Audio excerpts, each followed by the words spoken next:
بسم اللہ الرحمن الرحیم۔ 1977 میں ایک کینیڈین پروفیسر گیری ملر نے قرآن مجید میں کوئی خامی تلاش کرنے کا ارادہ کیا۔ گیری ملر ٹورنٹو یونیورسٹی میں پڑھاتا تھا اور عیسائی مبلغ بھی تھا۔ اس کا خیال تھا کہ قرآن مجید میں خامی ڈھونڈ لینے سے مسلمانوں کو عیسائیت پر لانے میں مدد ملے گی۔ ملر نے قرآن مجید کے مطالعہ کے بعد جو کچھ لکھا انتہائی غیر جانبداری کے ساتھ لکھا۔ قرآن مجید کے بغور مطالعہ کے بعد ملر نے لکھا کہ ایسی تحریر لکھنا کسی انسان کا کام نہیں ہو سکتا۔ قرآن مجید کی سب سے پہلی چیز جس نے ملر کو متاثر کیا وہ اس کتاب مقدس کی کئی آیات کا ایک خاص انداز تھا۔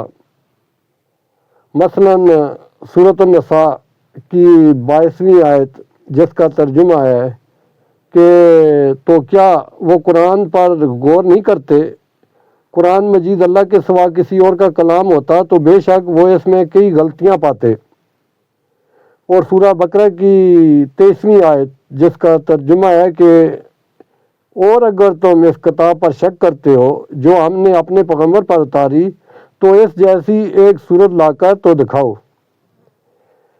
قرآن مجید پر تحقیق کے بعد پروفیسر ملر نے امیزنگ قرآن کے نام سے ایک لیکچر دیا جس میں اس نے کہا کہ دنیا میں ایسا کوئی مصنف نہیں ہے جو ایک کتاب لکھے اور پھر لوگوں کو چیلنج کرے کہ آؤ میری کتاب میں سے غلطی نکال کر دکھاؤ، جس طرح قرآن مجید میں بار بار کہا گیا ہے۔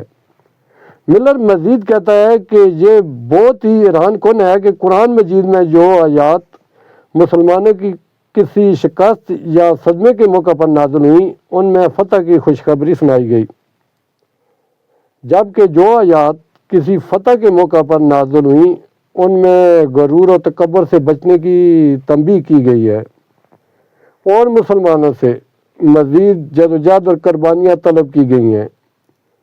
گیری ملر کہتا ہے کہ اگر کوئی شخص اپنی آپ بیتی لکھتا ہے تو وہ اپنی فتوحات کو بڑھا چڑھا کر بیان کرتا ہے اور شکست کو بھی ہیلے بانے سے جیتی قرار دینے کی کوشش کرتا ہے، لیکن قرآن مجید میں تسلسل کے ساتھ اور انتہائی منطقی انداز میں اس کے برعکس لکھا گیا ہے۔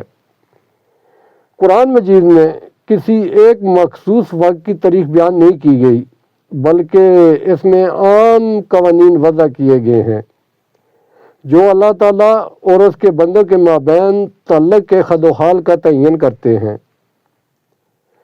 واضح رہے کہ گیری ملر نے 1977 میں قرآن مجید پر تحقیق کا آغاز کیا تھا اور محض ایک سال بعد 1978 میں انہوں نے اسلام قبول کر لیا اور اپنا نام عبدالاحد رکھا۔ اس کے بعد سے انہوں نے اپنی زندگی اسلام کی دعوت کے لیے وقف کر دی۔ وہ ٹی وی پروگرام اور پبلک لیکچر میں لوگوں کو اسلام کی تبلیغ کرتے رہے۔